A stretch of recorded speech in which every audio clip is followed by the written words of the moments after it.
Welcome back to my channel Aghaz Urdu. अस्सलाम वालेकुम। एक बार फिर से मेरे चैनल में आप सबको तहे दिल से खुश आमदीद। उम्मीद है आप सब खैरियत से होंगे। बहुत दिनों के बाद आज इन बाबरकत दिनों के मुताबिक मैं आज की वीडियो लेकर हाजिर हूँ, जिसका टाइटल है हमारा यौम अरफा। आज हम इसी टाइटल के साथ कुछ चीज़ें पढ़ेंगे जो कि हमें इसकी तैयारी करने की हिदायत देगी, यानी कि इन पाक दिनों में हमें जो चीज़ पर अमल करना चाहिए, इसी के बारे में आज हम इस वीडियो में बताएंगे। तो आप लोग हमारे साथ रहे, इंशाल्लाह आपको बहुत अच्छी जानकारी मिलने वाली है। अगर आपको हमारी वीडियो पसंद आती है तो इस वीडियो को लाइक, शेयर और सब्सक्राइब ज़रूर करना। तो आज हम शुरू करते हैं आज की वीडियो, जिसका टाइटल है यौम अरफा। यौम अरफा किसे कहते हैं, आज इसी पर वीडियो बनेगी। इसी का टाइटल है यौम अरफा। अरफा माह जुल्हज्जा के 9वें दिन को कहा जाता है, जिसकी दीन इस्लाम में बहुत अहमियत है। लिहाजा इस मुनासिबत से तारीख़ के इस्लाम में कसीर तादाद में रिवायात व अहदीस मिलती है। अरफा अरबी ज़बान का लफ्ज़ है जो मादा आइन राफ़ा से बनाया गया है और इसके मानी किसी चीज़ के आसार है। तफक्कुर और तदबीर के साथ इसकी शनाख्त और इदराक करना है। अरफा का नाम सरज़मीन अरफात मक्का मुकर्रमा की वो जगह है जहाँ हाजी तौक़ुफ़ करते हैं, इससे माखूज़ है। ये पहाड़ों के दरमियान एक मालूम और शनाख्तशुदा ज़मीन है, इसीलिए इसे अरफात कहा जाता है। यौम अरफा मुसलमानों के यहाँ बाफजीलत तरीन अयाम में से एक है और अहदीस में इस दिन के हवाले से मुख्तलिफ अमाल ज़िक्र हुए हैं, जिनमें से अफजल तरीन अमल दुआ और इस्तग़फ़ार करना है। रिवायात में मिलता है कि यौम अरफा अल्लाह ताला की पहचान और शनाख्त का दिन है, जिसमें अल्लाह ताला ने अपने बंदों को अपनी इबादत और इताअत की दावत दी है। इस दिन हिज्जाज इकराम मैदान अरफात में जमा होते हैं और दुआ और इस्तग़फ़ार के साथ हज जैसे फ़रीज़े की अदायगी की तौफ़ीक नसीब होने पर खुदा का शुक्र बजा लाते हैं। कुरान और सुन्नत रसूल में जुल्हज्जा के पहले 10 आयाम, इनमें भी यौम अरफा की बड़ी फजीलत बयान की गई है।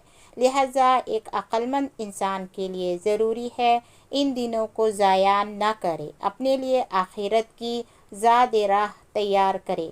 इस सफ़र के लिए जुल्हज्जा का दिन इस एतबार से भी निहायत नौ मुबारक है कि इसमें हज का सबसे बड़ा रुकन वक़ूफ़ अरफा अदा होता है। इस दिन बेशुमार लोगों की बख्शिश और मग़फ़िरत की जाती है।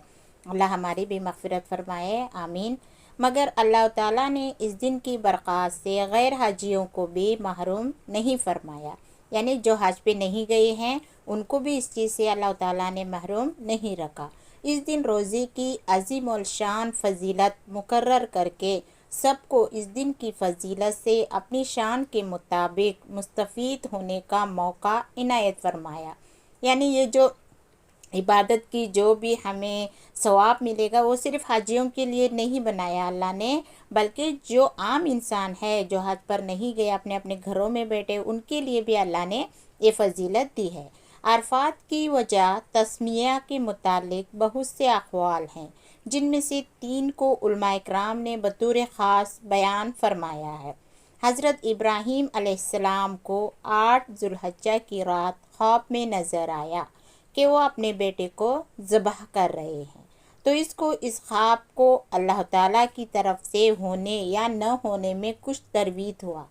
फिर जुल्हज्जा को दोबारा यही ख्वाब नज़र आया, तो इनको यकीन हो गया ये ख्वाब अल्लाह ताला की तरफ से ये है, क्योंकि हज़रत इब्राहीम को ये मारिफत और यकीन 9 जुल्हज्जा को हासिल हुआ था।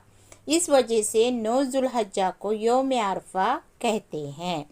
9वीं जुल्हज्जा को हज़रत जिब्राहील अलैहिस्सलाम ने हज़रत इब्राहीम अलैहिस्सलाम को तमाम मनासिक के हज सिखलाए थे। वो इसी दौरान इनसे पूछते, अरफत यानी जो तालीम मैंने दी है, क्या तुमने इसे जान लिया? हज़रत इब्राहीम जवाब में कहते, अरफत, हाँ मैंने जान लिया। آخرکار دونوں کے سوال و جواب میں اس کلمے کا استعمال اس جگہ کی وجہ سے تسمیہ بن گیا۔ حضرت آدم اور حضرت حوا جنت سے اتر کر اسی دنیا میں آئے تو وہ دونوں سب سے پہلے اسی جگہ ملے۔ دیکھو اس جگہ کی دو خاصیت ہے، یہاں پہ ہمارے آدم علیہ السلام اور حوا علیہ السلام نے بھی یہیں پر آ کر ملے تھے۔ یہ کون سی جگہ تھی؟ عرفات کی۔ اسی تعریف کی مناسبت سے اسی کا نام عرفہ پڑ گیا اور یہ جگہ عرفات کہلائی۔ اسی کے ساتھ ہم یوم عرفہ کے روزے کی فضیلت کو بھی جانتے ہیں۔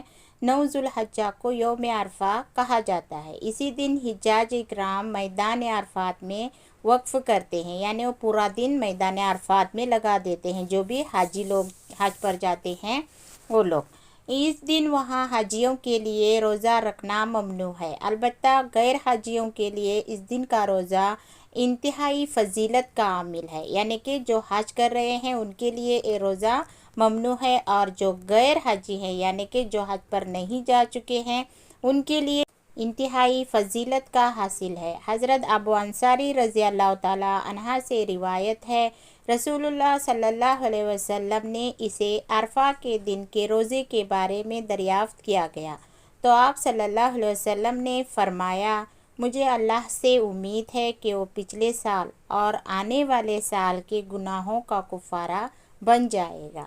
تو دیکھو یوم عرفہ کے روزے کی یہ فضیلت بتائی ہے نبی کریم صلی اللہ علیہ وسلم نے، تو ہم اس بات کو اپنے دل میں پکا یقین کے ساتھ اگر یہ روزہ رکھتے ہیں تو انشاءاللہ ہمارے آنے والے سال اور گزرے ہوئے سال کے تمام گناہ معاف ہو سکتے ہیں۔ اللہ ہم کو روزہ رکھنے کی توفیق دے اور ہمارے گناہوں کو معاف فرمائے۔ تو آج کی ویڈیو آپ کو کیسی لگی ضرور بتائیں، مجھے کمنٹس کر کے ضرور بتانا آج کی ویڈیو آپ کو کیسی لگی۔ انشاءاللہ پھر کسی اچھے سے ٹاپک کے ساتھ ملتے ہیں، تب تک کے لیے دعاؤں میں یاد رکھیں۔ اللہ حافظ۔